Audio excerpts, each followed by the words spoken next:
السلام علیکم ورحمۃ اللہ وبرکاتہ۔ بسم اللہ الرحمن الرحیم۔ حضرت مریم علیہ السلام کے حمل کی کیفیت یوں ہے کہ حضرت مریم علیہ السلام اپنی خالہ یا بہن کے گھر غسل حیض کرنے کے لیے گئی۔ آپ علیہ السلام پردہ لٹکانا چاہتی تھی کہ حضرت جبرائیل علیہ السلام ایک پیریش اور خوبصورت نوجوان کی شکل میں ظاہر ہوئے۔ حضرت مریم علیہ السلام نے دیکھا کہ یہ نام محرم میری طرف متوجہ ہے، تو حضرت مریم علیہ السلام نے اس سے فرمایا، میں پناہ مانگتی ہوں تم سے ساتھ اللہ کے، اگر تو پرہیزگار ہے۔ حضرت جبرائیل علیہ السلام نے کہا، میں وہ شخص نہیں ہوں کہ جس سے تو ڈرے، میں اللہ کا فرشتہ ہوں، تجھ کو پاکیزہ لڑکا بخشنے آیا ہوں، جس کو قرآن پاک نے یوں بیان فرمایا ہے۔ ترجمہ: فرشتوں نے کہا، اے مریم علیہ السلام، اللہ تمہیں خوشخبری دیتے ہیں اپنی طرف سے ایک کلمے کی، اس کا نام مسیح عیسیٰ بن مریم ہوگا، وہ دنیا اور آخرت میں مرتبے والا ہوگا اور اللہ کے قریبی بندوں میں سے ہوگا۔ لوگوں سے باتیں کرے گا جب جھولے میں ہوگا اور جب پوری عمر کا ہوگا، اور وہ نیک بندوں میں سے ہوگا۔ حضرت مریم علیہ السلام نے جواب دیا، میرا بیٹا کیسے ہوگا کہ مجھے کسی بشر نے ہاتھ نہیں لگایا اور میں بدکار عورت بھی نہیں ہوں۔ حضرت جبرائیل علیہ السلام نے کہا، تیرا کہنا صحیح ہے، لیکن تیرے اللہ نے فرمایا ہے کہ میرے لیے بغیر باپ کے بیٹا دینا آسان ہے، جس کو قرآن پاک نے اس طرح بیان فرمایا ہے۔ ترجمہ: مریم علیہ السلام نے کہا، اے میرے پیارے رب، میرے یہاں لڑکا کیسے ہوگا جب کسی مرد نے مجھے ہاتھ تک نہیں لگایا ہے؟ اللہ نے فرمایا، اسی طرح اللہ پیدا کرتا ہے جو چاہتا ہے، جب وہ کسی کام کا فیصلہ کر لیتا ہے تو اس کو کہتا ہے ہو جا، پس وہ ہو جاتا ہے۔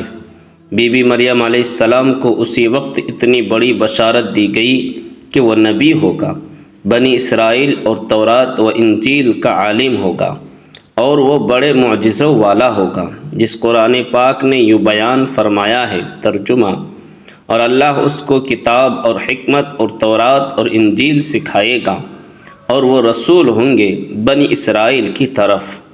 حضرت عیسیٰ علیہ السلام کی پیدائش، غرض یہ کہ تمام بشارتوں کے بعد حضرت جبرائیل علیہ السلام نے حضرت مریم علیہ السلام کے گریبان میں روح مبارک کو پھونک دیا، جس سے فی الفور حمل رہ گیا۔ حضرت مریم علیہ السلام فرمایا کرتی کہ دوران حمل تنہائی میں حضرت عیسیٰ علیہ السلام مجھ سے باتیں کرتے تھے اور خدا کی تسبیح بھی بیان کرتے تھے، حالانکہ آپ علیہ السلام ابھی پیٹ میں تھے۔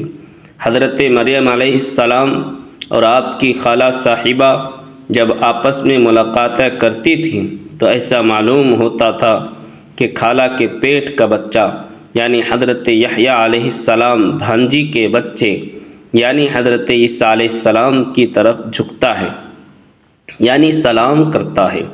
یوسف نجار جو بی بی مریم علیہ السلام کے ماموں کا بیٹا تھا، وہ بیت المقدس میں عبادت کرتا رہتا تھا، اور کبھی کبھی حضرت مریم علیہ السلام کو خالہ کے پاس پہنچاتا تھا۔ جب حمل کی حالت سے آگاہ ہوا تو اس نے بھی تحقیقات کی، تو حضرت مریم علیہ السلام نے تمام واقعہ بیان کر دیا۔ جب ولادت کا وقت آیا تو حضرت مریم علیہ السلام کو قدرتی ندا ہوئی کہ اس شہر سے باہر چلی جا، اگر تیری قوم تجھ کو اس حالت میں دیکھے گی تو تجھ کو اور تیرے فرزند کو قتل کر ڈالے گی۔ حضرت مریم علیہ السلام بمعہ یوسف نجار بیت المقدس سے روانہ ہو گئے۔ حضرت جبرائیل علیہ السلام ان کی راہ پر تھے۔ جب 2 فرسنگ راہ قطع کی تو بیت اللہ میں پہنچے۔ وہاں بشدت درد سواری سے اتری اور پشت مبارک کے خشک خرمے سے لگا بیٹھی۔ تفسیر حقانی میں ہے کہ ایک پرانا مکان تھا جس میں خشک کھجور کا ایک درخت تھا، جس سے ٹیک لگائی، پھر بغیر تکلیف کے حضرت عیسیٰ علیہ السلام پیدا ہوئے۔ اس وقت حضرت مریم علیہ السلام نے عرض کیا، اے کاش میں اس حال سے پہلے ہی مر جاتی اور نسا ہو جاتی۔ حق تعالیٰ نے ملائکہ کو بھیجا اور اپنے فضل و کرم سے وہی ان کے پاؤں کے نیچے ایک پانی کا چشمہ ظاہر کر دیا۔ ملائکہ نے حضرت عیسیٰ علیہ السلام کو غسل دیا اور حضرت جبرائیل علیہ السلام بحکم رب خلیل ندائی کے، اے مریم علیہ السلام غمگین مت ہو، اللہ نے تیرے لیے نہر جاری کی ہے اور خشک درخت کو سرسبز کیا ہے۔ اب تو خرمے کی شاخ کو ہلا، وہ تجھ پر تازہ خرمے گرائے گا، تو تو تازہ خرمے کھاؤ اور پیو، اور بیٹے کے دیدار سے اپنی آنکھیں ٹھنڈی کر۔ حضرت مریم علیہ السلام نے کہا، اگر لوگ مجھ سے پوچھیں گے کہ یہ بچہ کہاں سے لائی ہے تو میں کیا جواب دوں گی؟ حضرت جبرائیل علیہ السلام نے کہا، اگر تو کسی کو دیکھے تو اشارہ سے کہہ دینا کہ میں نے خدا کے لیے روزہ نظر کیا ہے کہ کسی بنی آدم سے بات نہ کروں گی۔ اس زمانے میں کھانے اور پینے کے علاوہ باتوں سے بھی روزہ ہوتا تھا۔ تفسیر حقانی جس کو قرآن پاک نے یوں بیان فرمایا ہے۔ ترجمہ: مریم علیہ السلام نے اس حمل کو اٹھا لیا اور وہ اس کو لے کر ایک دور کی جگہ چلی گئی۔ پھر درد زاہ اس کو کھجور کے درخت کی طرف لے گیا۔ اس نے کہا، کاش میں اس سے پہلے مر جاتی اور بھولی بسری چیز ہو جاتی۔ پھر مریم علیہ السلام کو اس نے نیچے سے آواز دی کہ غمگین نہ ہو، آپ کے رب نے آپ کے نیچے ایک چشمہ جاری کر دیا ہے، اور آپ کھجور کے تنے کو اپنی طرف ہلائیے، اس سے آپ کے اوپر پکی ہوئی کھجوریں گریں گی، بس کھاؤ اور پیو اور آنکھیں ٹھنڈی کرو۔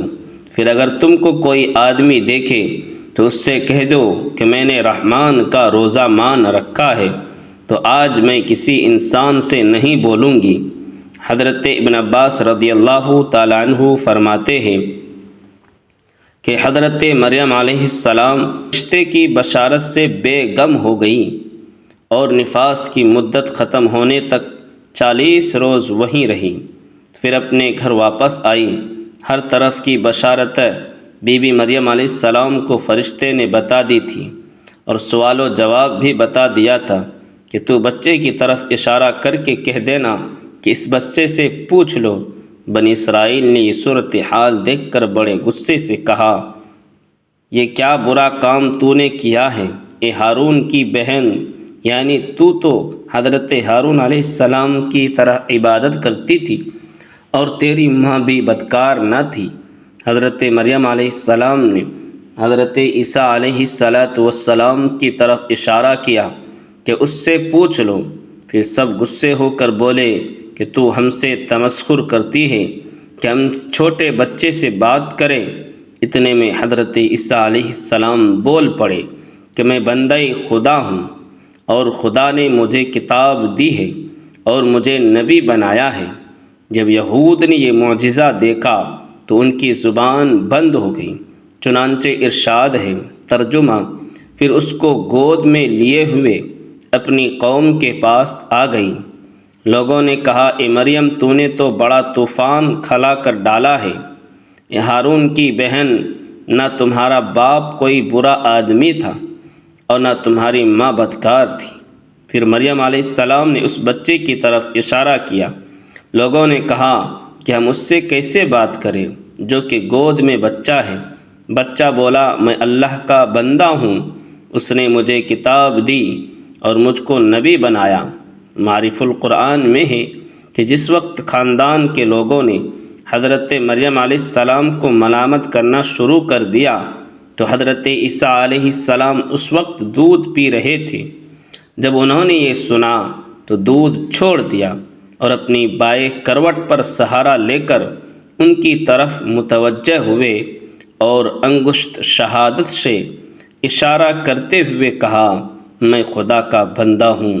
اس سے پہلے ہی لفظ میں حضرت عیسیٰ علیہ السلام نے اس غلط فہمی کو دور کر دیا کہ اگرچہ میری پیدائش ایک معجزانہ انداز سے ہوئی ہے مگر میں خدا کا بندہ ہوں تاکہ لوگ میری پرستش میں مبتلا نہ ہو جائیں۔ ان الفاظ میں حضرت عیسیٰ علیہ السلام نے اپنی قوم شیر خواری کے زمانے میں اللہ کی طرف سے نبوت اور کتاب ملنے کی خبر دی۔ اس کا مفہوم یہ ہے کہ اللہ تعالیٰ نے یہ طے فرما دیا ہے کہ مجھے اپنے وقت پر نبوت و کتاب دیں گے، اور یہ بالکل ایسا ہے جیسا کہ رسول اللہ صلی اللہ علیہ وسلم نے فرمایا کہ مجھے نبوت اس وقت عطا کر دی گئی تھی کہ جب حضرت آدم علیہ السلام بھی پیدا نہیں ہوئے تھے۔ ان کا خمیر تیار ہو رہا تھا۔ اس کا مطلب بھی ظاہر ہے کہ اس کے سوا کوئی نہیں۔ عطا نبوت کا وعدہ جو حضور صلی اللہ علیہ وسلم کے لیے قطعی یقینی تھا، یہاں بھی اس یقین کو عطائے نبوت کے لفظ ماضی سے تعبیر کر دیا گیا ہے۔ عطائے نبوت کا اظہار کرنے سے ان لوگوں کی بدگمانی رفع کر دی گئی کہ میری والدہ پر بدکاری کا الزام لگانا سراسر غلط ہے، کیونکہ میرا نبی ہونا اور مجھے رسالت کا ملنا اس کی دلیل ہے کہ میری پیدائش میں کسی گناہ کا دخل نہیں ہو سکتا۔ ناظرین، کمنٹ باکس میں اللہ تعالیٰ کے 99 ناموں میں سے ایک نام ضرور ٹائپ کیجیے گا۔ شکریہ۔ اللہ حافظ۔